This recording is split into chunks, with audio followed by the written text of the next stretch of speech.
Hey guys, what's up? It's me, Lydia Marie. Welcome back to my channel. It's been a couple weeks, but I am back with you. Today, I'm just going to give you a quick overview and a tutorial of a new Colourpop eyeshadow palette that I picked up. This is the Cabana Club palette, and this is from Colourpop. This retails for $18 at Ulta. I actually got it at Ulta using some of my points. As y'all know, Colourpop comes out with a new eyeshadow palette, I swear, like every other day, right? And some of them, most of them I skip by, some of them I don't. But the one that I wanted was out of stock on Colourpop.com, so I just went over to Ulta to see what I could get. I ended up getting this Cabana Club palette, and it's $18, but with my points, I had so many points, I barely paid anything for, you know, what I got. But I like the palette a lot. I really like the colors in it. These are the vibrant colors. I really like those. Y'all know I'm drawn to anything that has a yellow eyeshadow in the palette. I just am like a moth to a flame with yellow. And I was like, you know what? I'm going to get this palette because it has a nice blend of mattes. It doesn't have any glitter in it. Thank God. I hate Colourpop's glitter formula, but I like their pressed pigments and I like their mattes. So I was like, you know what? I'm going to try this palette out. Haven't purchased a new eyeshadow palette in a while, and again with Colourpop they release so many that it's kind of hard to keep up, and not a lot of them catch my eye, but this one did for these bright shades right here. These are just things I don't really have in my stash, and you know, I just wanted something new, so I decided to do a look with this palette. In this look I'm using all of the matte shades. I'm not using any shimmer because to me, as y'all know, as I've explained before, the test of a good eyeshadow palette is whether or not the mattes perform well. If the mattes are chalky, they don't blend, they're hard to pick up, or you got to pack on so much color, to me that's not a sign of a good palette. But I wanted to work with the mattes because Colourpop pressed pigments are pressed pigments, right? We know they work well, we know they're highly pigmented, done to death, but I really wanted to do a matte look, so I ended up dipping into the purples. This pink one first, the purple, and then the navy blue. I didn't intend to go smoky, but it just went that way. So I'm going to show you guys in a cutaway video how I got this look. Then we're going to come back and I'm going to show you the swatches and give you my final thoughts on this Colourpop palette and let you know if you should say bye or buy. Stay tuned.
All right, so let's get into some swatches of this palette first. I want to show y'all these colors, and these first swatches are from this first row, so they're going from left to right. The first color is here.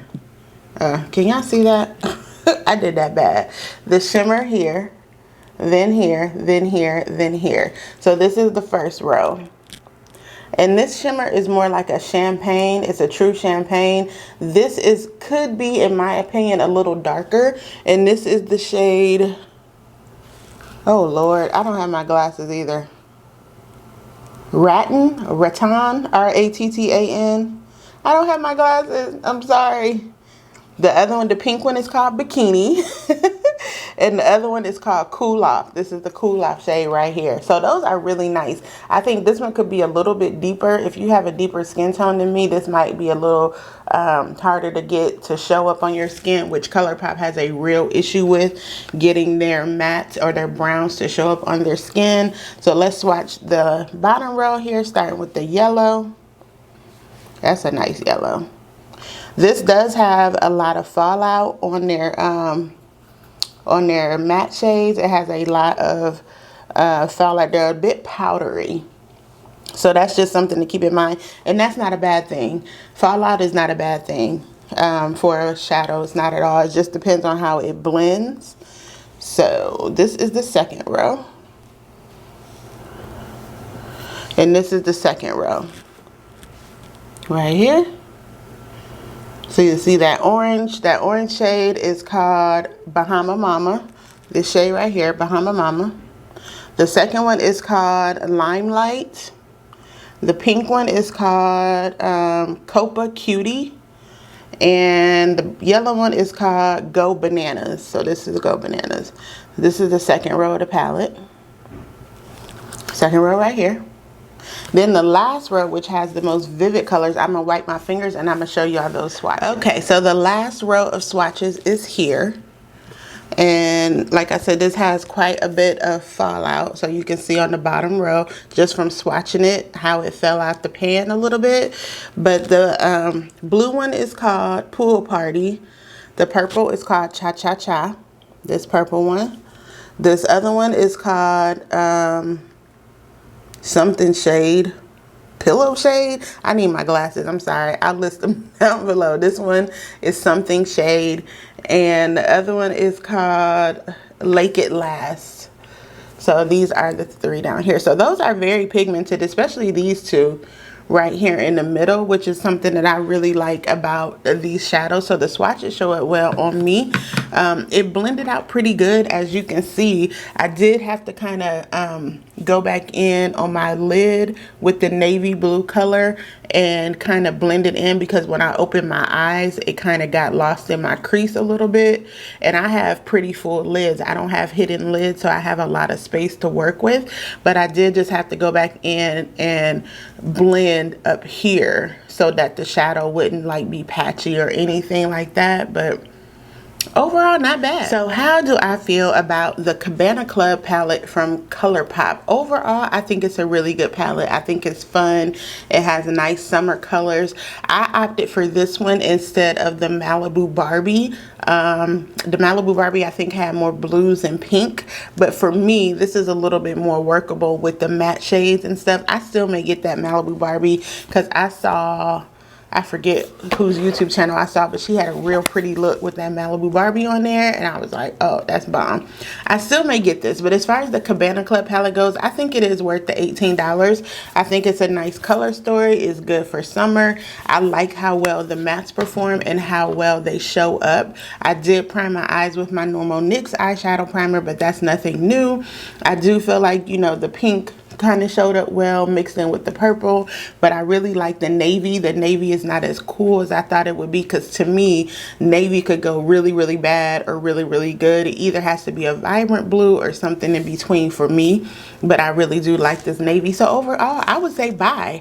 If you have a chance to get this Cabana Club palette, why not go for it? And especially if you're getting it from Ulta, you can use your points, get a little bit of change off of that, and just have some fun, play around with the colors. Everybody that I've seen doing the tutorial did a really, really nice job. I saw one lady that she did a real pretty yellow and purple look that was bomb. So I really can't wait to dip into this yellow shadow in here. Y'all know I love me some yellow eyeshadow, but I would give this a thumbs up. I think Colourpop did a good job overall cohesively putting together a palette. Like I said, you know, my love-hate relationship with Colourpop is that they release so much that you really don't have time to recuperate and enjoy the palettes before you got, you know, 4 more. But that's how you kind of have to pick and choose, and that's what we're here for. Your friendly YouTubers who can give you the download. And y'all know I do not like wasting my coin, so if I don't like something, I say it is not for me. If I like it, I really like it, and I wouldn't tell y'all no lie either. So I definitely would give the Cabana Club palette a thumbs up. I think it's really pretty. I'm really anxious to see how that yellow works, and I think I'm gonna do a little something with this orange shade right here. Really digging that a lot. So I will go ahead and put the link for this down below. And of course, again, you know, with Colourpop, you kind of have to pick and choose, but I think they do it pretty, you know, overall, they do a really good job with their palettes. To me, you know, most of them are cohesive. It's just about your personal preference and what you like. So thanks so much for watching, you guys. Thanks so much for tuning in. I will be back very soon. Got some life updates going on. I'm in the process of moving again, not out of the city, but just to a new home. So I've been super busy. Haven't had a chance to buy a lot of the new releases, but don't worry. I have a gang of old stuff behind me that I have not used yet. So if I want to come on here, just do some makeup therapy with some eyeshadow palettes, I may just do that. Leave me a comment down below. Let me know if you are feeling this look or if you would buy this palette, and also let me know if you want to see something specific from me. If you have any questions, of course, keep the comments cute, keep it respectful, and hello to my new subscribers. Thank y'all so much for tuning in. I really, really, really appreciate it. So until the next time, which will be sooner than you think, I will see y'all then. Bye, y'all.